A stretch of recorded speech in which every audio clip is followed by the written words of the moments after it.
crossing dimensions of time and space. Technology beyond comprehension. They are watching. They are waiting. They are already here. Visual explanation was that nothing had come down to the ground. We've eliminated everything.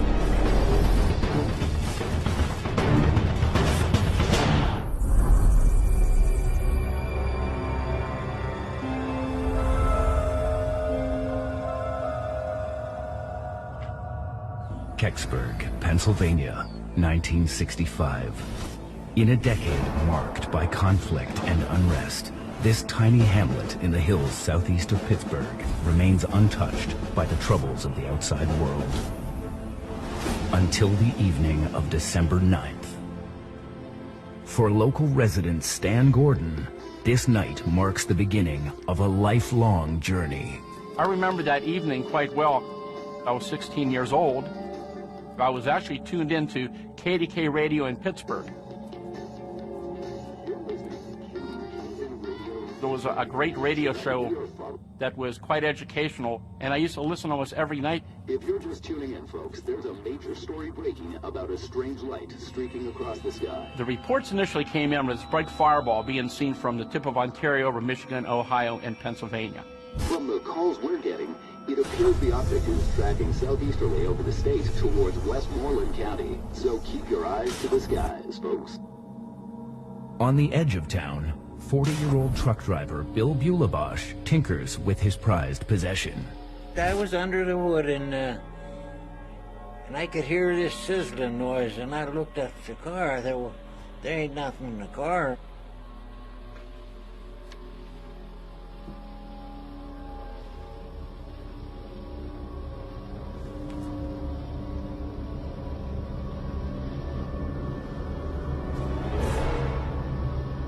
Looked up and I seen this streak of fire, and I said, oh, what's this?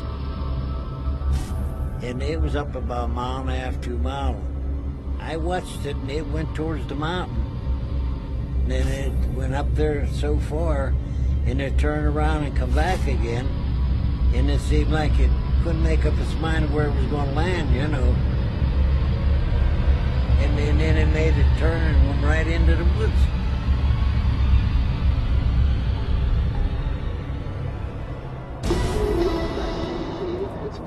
We are now getting reports that the object has come to Earth in the Westmoreland Hills. KDK was breaking in with live reports that an unidentified flying object had reportedly fallen near the village of Kecksburg. And here's the latest on the bright light situation. Local police have been dispatched to the scene as calls continue to flood the phone lines here at KDKA.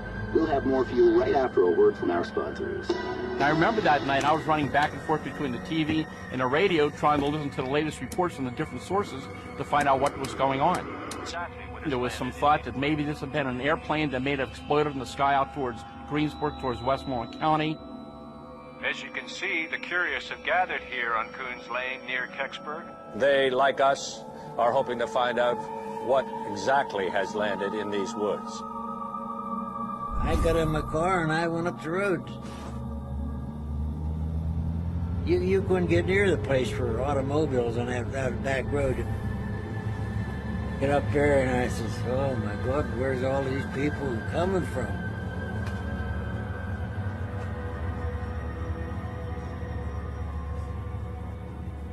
Cruising the Kecksburg Hills in his new car, William Weaver tunes into the local radio station. I was 19 years old at the time, and I heard on the radio that something had landed there. And as I come down the hill, I seen some people standing off on the side of the road, and I stopped and asked them. And everybody was wondering, you know, what is this? What happened? Is it an airplane? You know, they had no idea. Looking down over the hill, as it was getting dark, I could see that there was a blue light coming off of this that would go very dull and then get very bright and then go back to getting very dull again. But it was very visible. And I could see lights down there, you know, down in the woods. Looked like sparklers and like some kind of haze coming from it. So far, authorities at airports from Pittsburgh to Philadelphia are not, repeat, not reporting any missing aircraft. Whatever has crashed into these woods appears to have been flying without a flight plan. More and more calls were coming into the radio station. Reports are indeed true. We can tell you that there's a lot of military action going on around here. We have seen numerous military trucks driving toward the site of the alleged...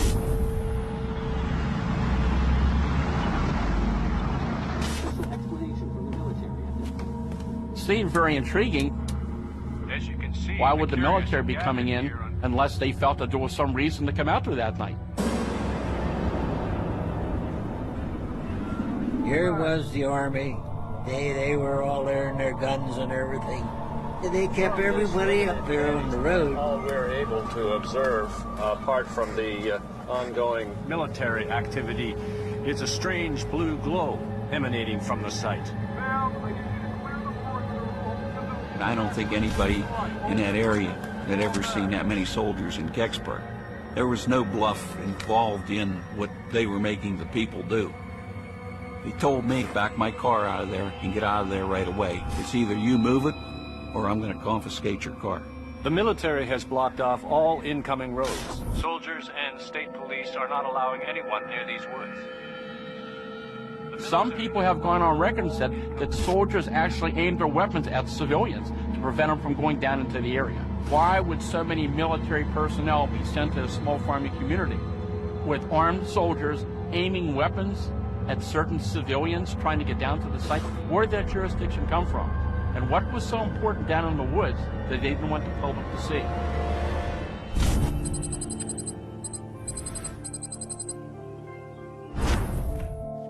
The next day, I was eagerly awaiting the newspapers, and I was trying to get a hold of all the local editions. The morning paper had the heading, Army ropes off area, unidentified flying object falls near Kecksburg. The search, they claimed, continued to about 2 a.m. However, the later edition had the heading, searches failed to find object. It was being stated that people had been mistaken. Nothing had fallen. They had seen just a bright meteor in the sky. The Air Force made a statement that this was a meteor. In other words, that nothing came down that night.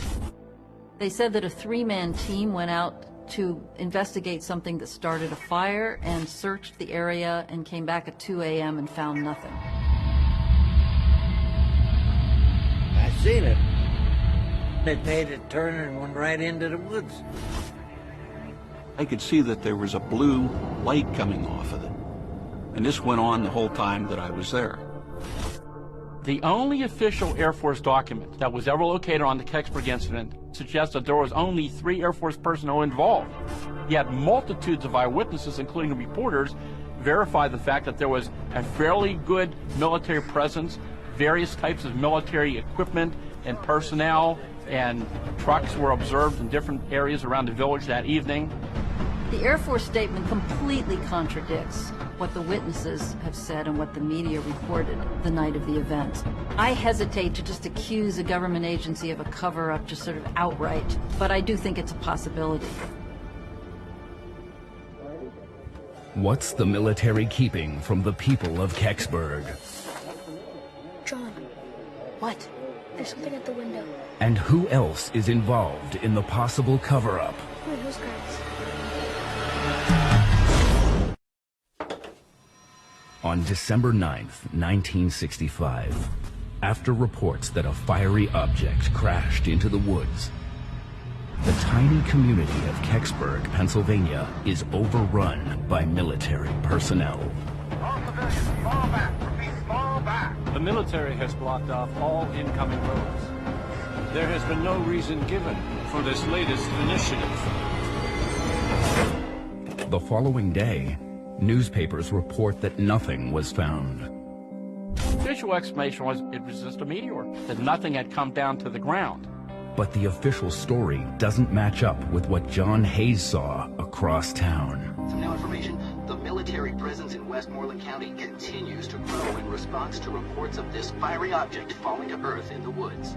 Again, here at KDKA, we I was 10 years old, and I lived in a little farmhouse in Kecksburg. We listened to the radio the whole time it was going on. That convoy of military vehicles has been spotted heading to the east side of the Kecksburg Valley. Stay tuned to KDKA for more of our reports from this. That's right here behind our house. There was fields and then the woods. My bedroom window faced everything. You know, I had a good viewpoint. I could see people coming in the driveway and cars being parked. I could see flashlights, but you couldn't tell who they were or what kind of vehicle it was. My dad went out to find out what was going on. Stay here and be quiet. We're supposed to be asleep.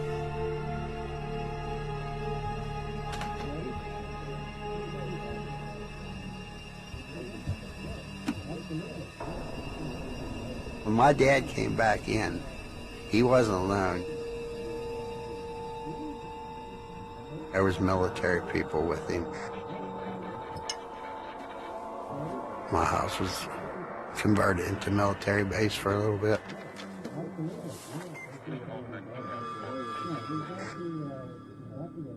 John. What? There's something at the window. Okay.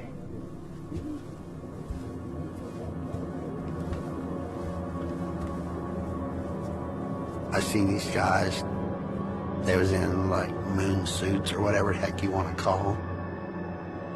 Who are those guys? When they was talking to each other, I seen a NASA patch on the one's arm. I thought, you know, that was pretty crazy. NASA's job during that time period was to deal with anything that fell from space, any debris or anything unexplained. NASA would go to the scene and retrieve the thing that fell. If the statement released by the Air Force is true, and nothing was found at the crash site in the woods, what is NASA doing in Kecksburg? They had a box with them, big box. It's probably about 4 foot wide and about 8 foot long.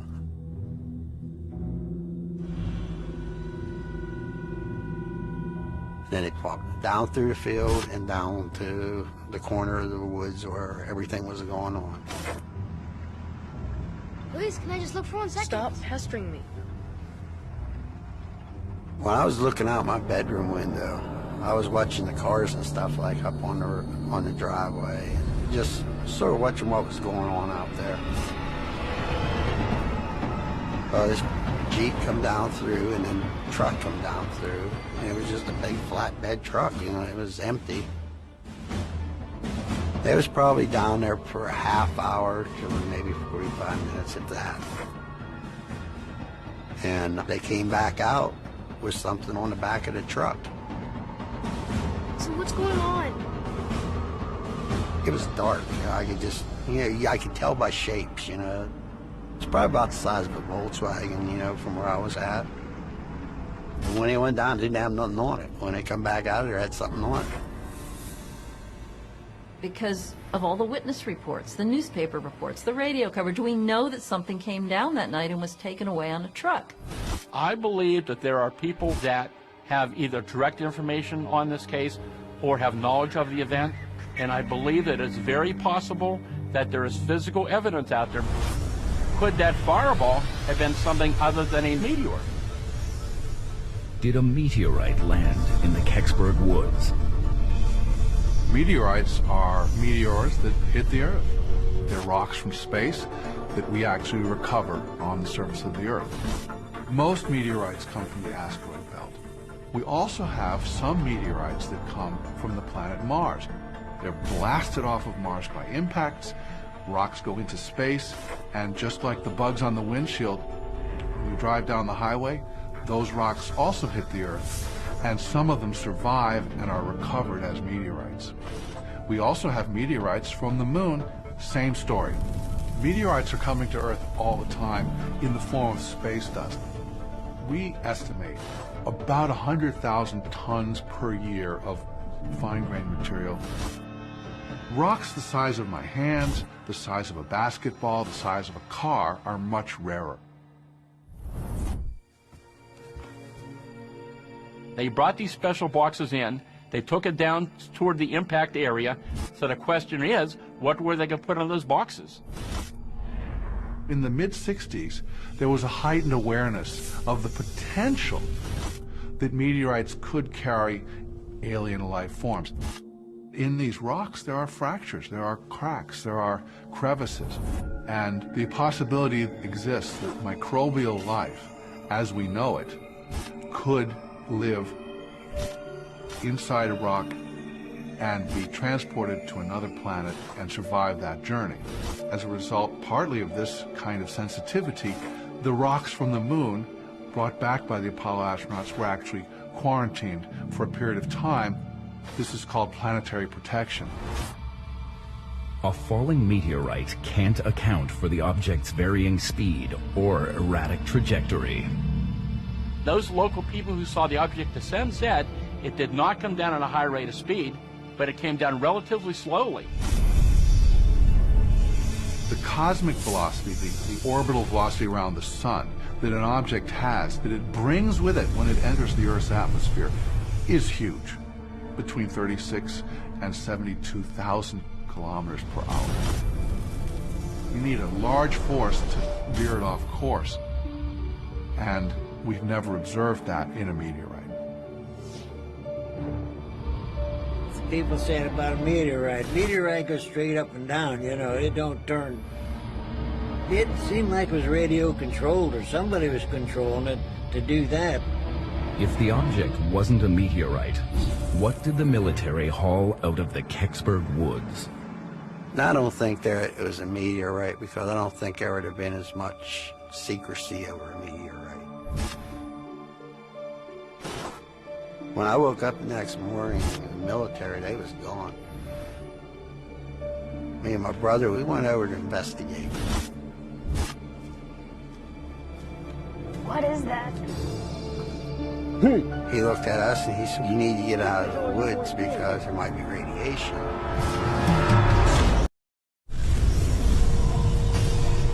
After a fiery object crashes in the Kecksburg woods, the Air Force claims witnesses saw a meteor flying across the skies and report nothing was found in the area.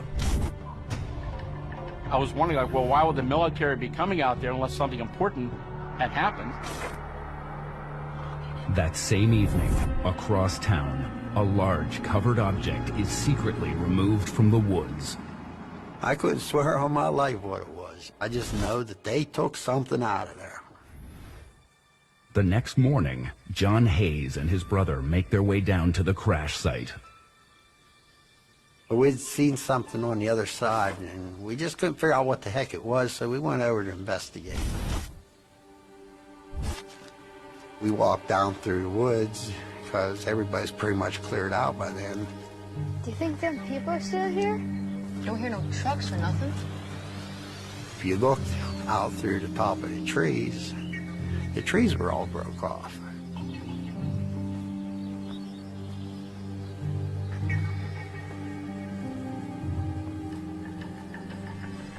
What it was a big burn area. The woods was burnt all off right there, and we're walking through there, and it was probably a good 400 or 500 feet.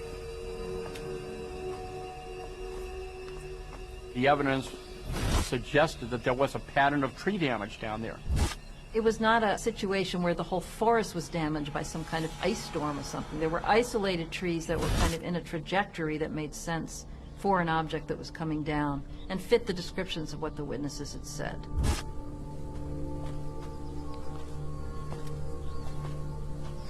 What is that? It's dirt. There was a clearing right there that it was all fresh dirt. And it wasn't the same kind of dirt, you know, because wood dirt's darker. This here was a lighter color. This could not have been a meteorite, because a meteorite leaves a huge crater, big hole in the ground. It wasn't something that came crashing down from the sky. It really confirms what witnesses said, that something coming down gradually and only hitting certain trees and not others, not making a huge hole in the ground. They buried something here, didn't they? No. They took something out of here, and they filled the hole it left with this dirt. I think what it was is they just wanted to cover up whatever kind of evidence to show that there was anything taken out of it. What the hell are you boys doing here? We live in a farm, over there. You better get on home. This woods are full of radiation. Yeah, we live here, we're down here all the time, He says, well, you need to get out of the woods because there's a chance, that there might be radiation. Where could the radiation come from? In the 50s and the 60s, there was work on developing nuclear rockets and nuclear-based propulsion system for aircraft. And those propulsion systems released a lot of radiation into the open atmosphere. Whether that ever got employed beyond a research activity, I kind of doubt it. Now, there could be something with the payload that the vehicle carries that resulted in radiation being left over in some area. Conceivably, if you were carrying a nuclear weapon, if that weapon had been damaged, that could have some radiation that would hang around for a while and be measurable. But that's not a common thing that somebody might encounter. A serious radiation threat helps to explain the secrecy surrounding the operation.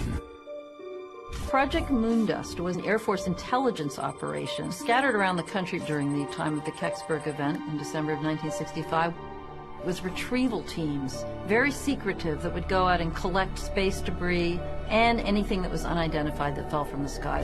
And they were much more secretive than NASA was. We don't know if there were any Moondust officers there or not, but it's possible there were.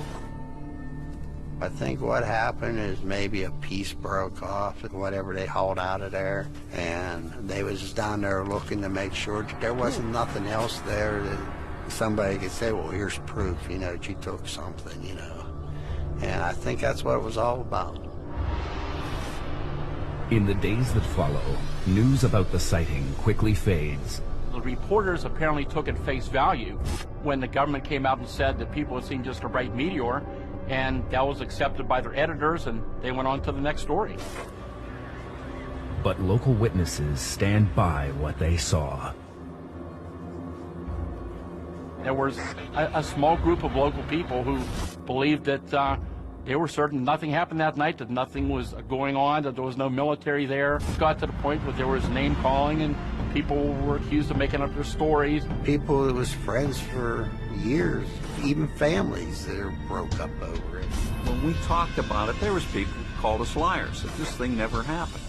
And we got the sense, well, we'll just quit talking about it.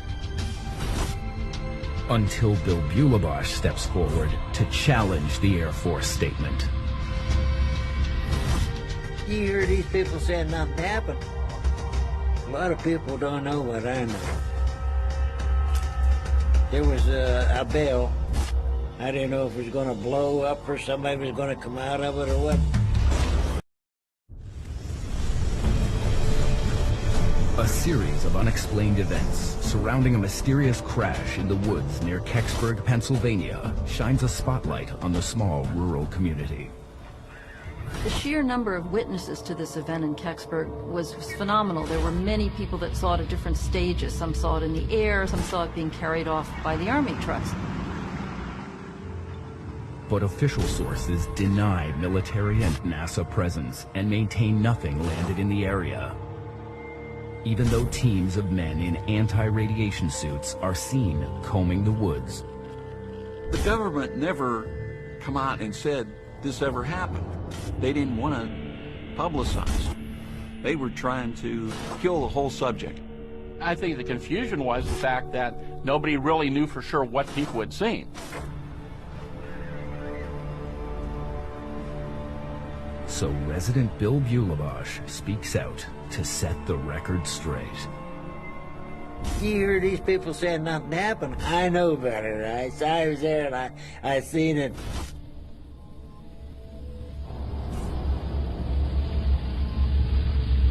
After it disappeared, I figured, well, I'm going up there to see what it was. Before he joined onlookers on Coons Lane, Bill followed the object into the woods. It was getting dark, so I grabbed my flashlight and went down in the ravine, knocked all the top of the trees out, you could see that. And I seen this down in the woods there, and it was like steaming. The smell just like rotten eggs. It was sulfur.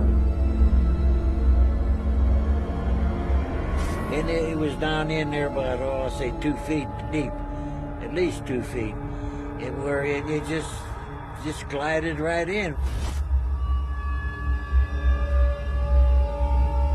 I'd say it was about as big as a Volkswagen, and it was a little bit longer. It was burnt clear from the nose, clear to the back. There was no seams, there's no rivets, no nothing.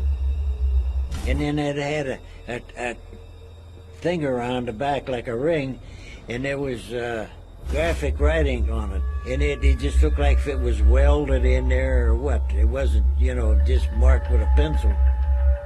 I didn't know if it was going to blow up or somebody was going to come out of it or what.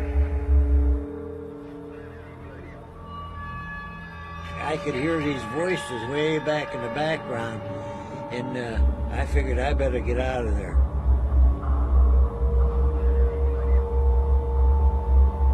They, like us, are hoping to find out what exactly has landed in these woods.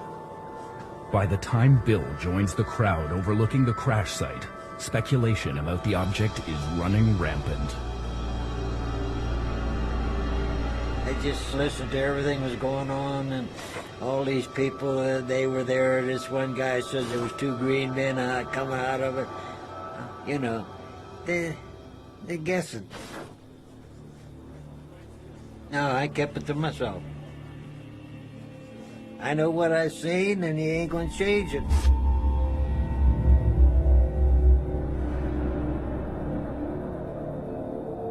Fact is that here was something that was on the ground, it was a physical object, and apparently the military came in that night to recover the object. So now we have to question what was really going on here, what was the object, and why hadn't the government come forth to tell the public what really happened that night? One of the first theories was that this could be Cosmos 96. The U.S. Space Command and the Russian space agencies have told us that a Russian satellite called Cosmos 96 came down the same morning as the Kecksburg event. Cosmos 96 was a probe that the Russians had created that they were sending to Venus. It was about 9 feet by 15 feet. Since it was from Russia, it had this Cyrillic type writing on it. So there are points of Cosmos 96 that, are valid and could actually match up to this. 2, 1, 0. Back in the 1960s, you had the whole space race, you had the Cold War going on at this time, and it was very important that we can get our hands on Russian technology, and they can do the same with our technology. The Cosmos 96 had whatever the most advanced Soviet technology was at that time. And what was important as far as getting our hands on it, if we could, was you could figure out how big a missile Russia could create. I can understand the government not want other countries to get access to whatever technology they felt they could recover from this amazing thing that had just come down. The military shows up within hours, and they come in with a flatbed to take something out. They would not do that if it was a meteor. They would do that if it was a secret Air Force or Soviet object that crash landed in Kecksburg. Was speculation that it was related to that event, but in more recent years, more data has surfaced, which seems to eliminate that possibility.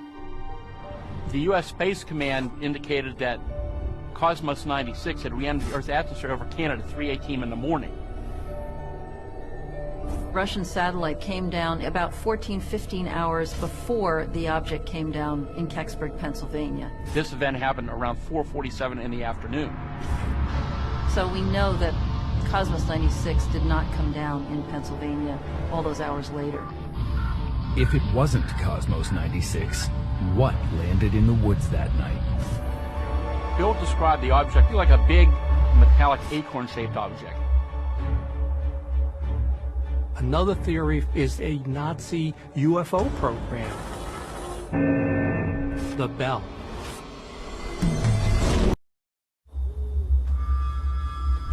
When an eyewitness discovers a glowing, bell-shaped object deep in the Kecksburg woods, the military's insistence that nothing was found at the crash site is put to further test.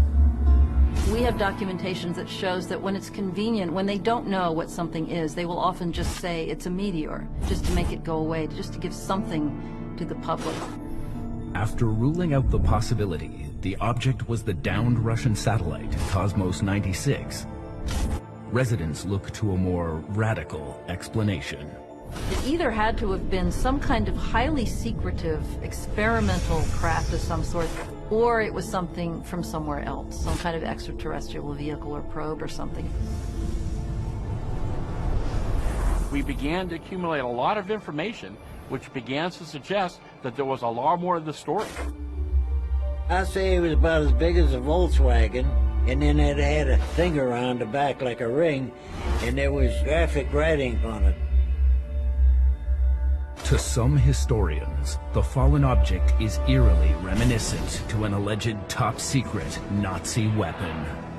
Some people say Hitler, in his pursuit for technology that the SS was heavily involved in, was developing a Glock, the Bell. Descriptions of it in Germany, it was an acorn-shaped object with this hieroglyphic or Cyrillic-type writing on it. The Bell is a device that spins in opposite directions. It has red mercury in it, and when you compress and spin the red mercury, it glows, it defies gravity.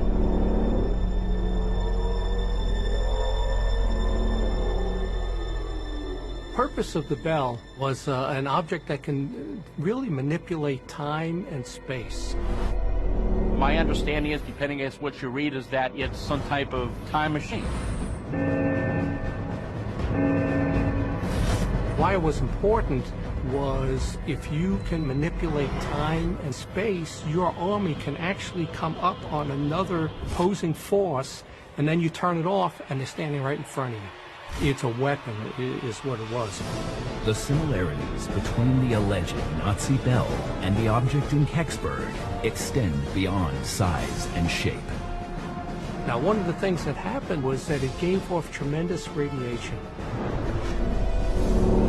The radiation from the Bell solidified the blood in humans, and it turned plants gray because it killed the chlorophyll. It was very dangerous.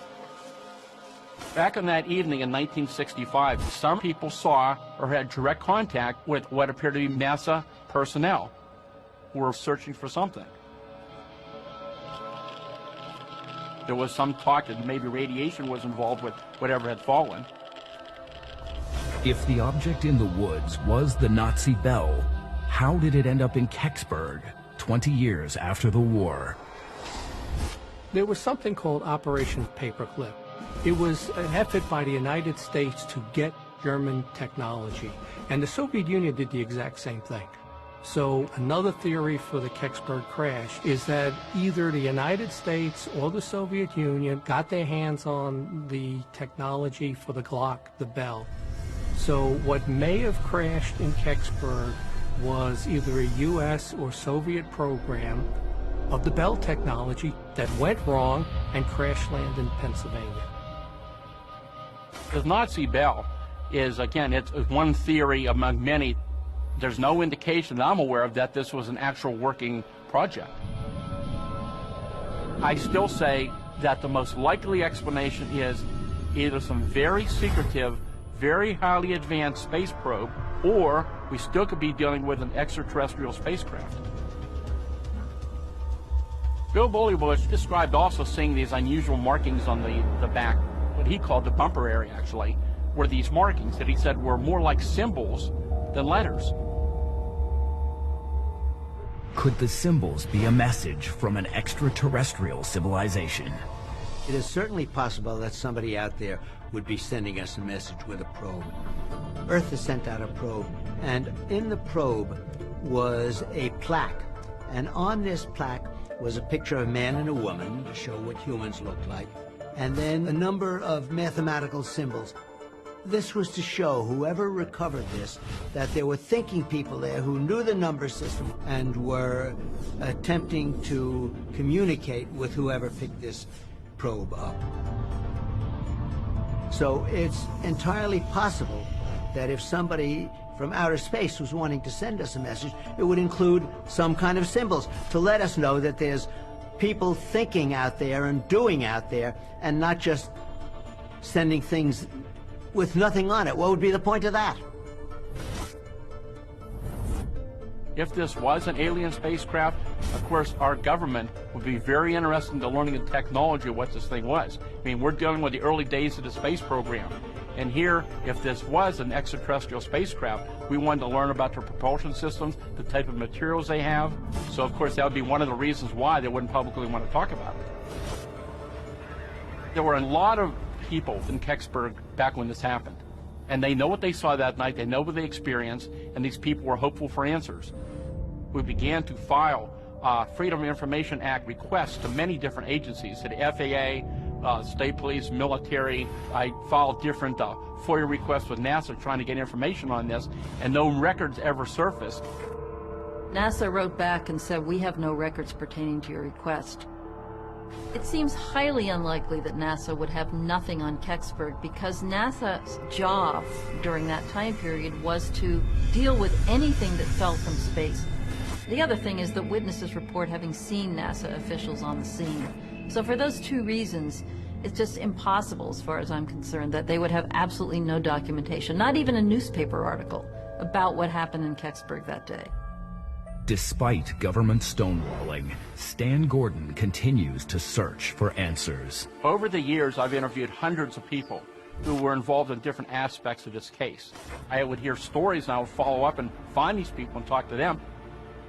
The Kecksburg case was unique because it involved the crash of an object. Something fell from the sky, which we know was carted off in a truck, which means that physical material still exists somewhere. It was our government that retrieved it. They must know something more about it. There was so little information really forthcoming on the event, and I really began to intensify my investigation in the 1980s. On December 9, 1965, near the village of Kecksburg, Westmoreland County, Pennsylvania, Stan Gordon produces a documentary about the Kecksburg incident to draw out new information. This documentary includes eyewitness testimony. And his determination pays off. In the summer of 1990, I was contacted by an individual, and he told me that he was a part of the security team that guarded the object that came in from Kecksburg when it arrived in the early morning hours of December 10th at Lockbourne Air Force Base outside of Columbus, Ohio. And he said they had the highest security when this flatbed tractor trailer with this tarped object came into the base. They were given a shoot-to-kill order to anybody who approached that area without the proper authorization. Then it continued on to Wright-Patterson Air Force Base near Dayton, Ohio, which was the headquarters for the Air Force Project Blue Book. Later that same year, building on this information, Stan Gordon's investigation turns up a new witness. I received a phone call from a fellow, his name was Myron. Myron went to the base. They were told, don't be looking around. He was trying to figure out what was going on. He got inside that building, and he saw something up on the scaffolding.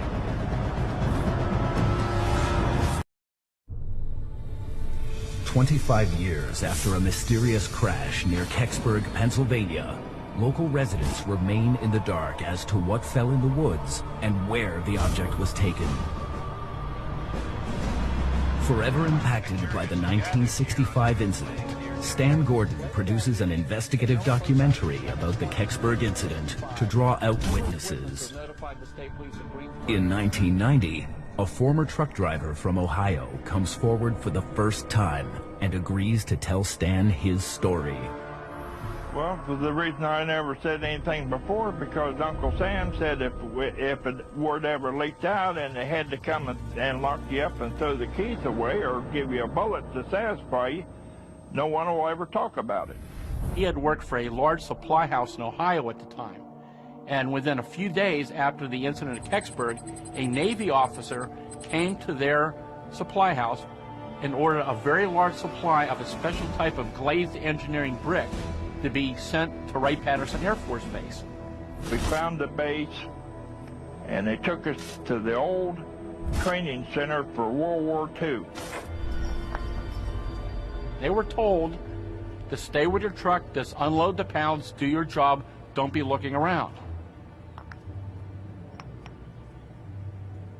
They kept seeing these men going in and out of this building.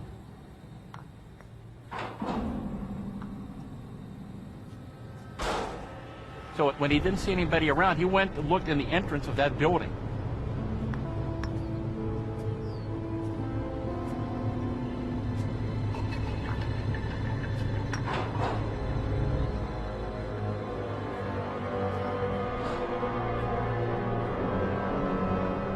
When I walked in the building and seen the great big parachute or something draped down over the top with a light up underneath the parachute, trying to cover this thing up so no one could see it.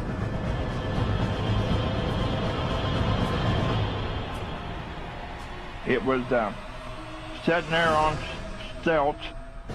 It had a bell shape there, and they was working on it. The spaceship looked like a large acorn. Runs about 14 feet to the top and about 10 to 12 feet wide at the bottom, with a collar on it that has writing on the collar. And you could see where they was trying to get in through one of the openings. I also seen an object laying on the workbench.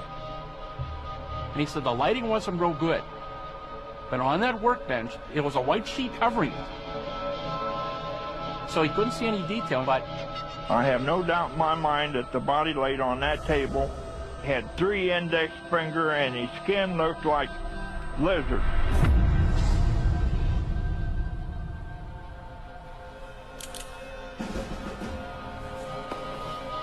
he said he was threatened, and he was told that you're never to tell anybody about this story. We'll put you in jail and throw away the keys. He was told in 20 years this will all be public knowledge, which of course that never happened. I'd be interested in going to a grand jury and tell them just what I seen. They brought these special boxes toward the impact area. Is it possible that what Myron saw could be related to the boxes? The evidence seems quite overwhelming that something fell from the sky, that the military came in, they recovered the object, and to this day they haven't told the public what it really was. I think definitely something came down in Kecksburg. As to what it was, we've eliminated everything except for some kind of American government secret object that they might have been testing, or something extraterrestrial. Whatever it is, they're just keeping it to themselves, and I will go to my grave without knowing anything about it. It'll still tell you they didn't take nothing out of there. But I seen it, I know it. They ain't telling me no different. The government owes the people of Kecksburg, in fact the whole country, an explanation for what really occurred that night in 1965. I believe that there are people that have either direct information on this case or have knowledge of the event, and it's very possible that there is physical evidence out there, mainly in the way of photographs, that still exists today. You're always hopeful that it's that next phone call that's going to give you that final information that's going to close the case forever.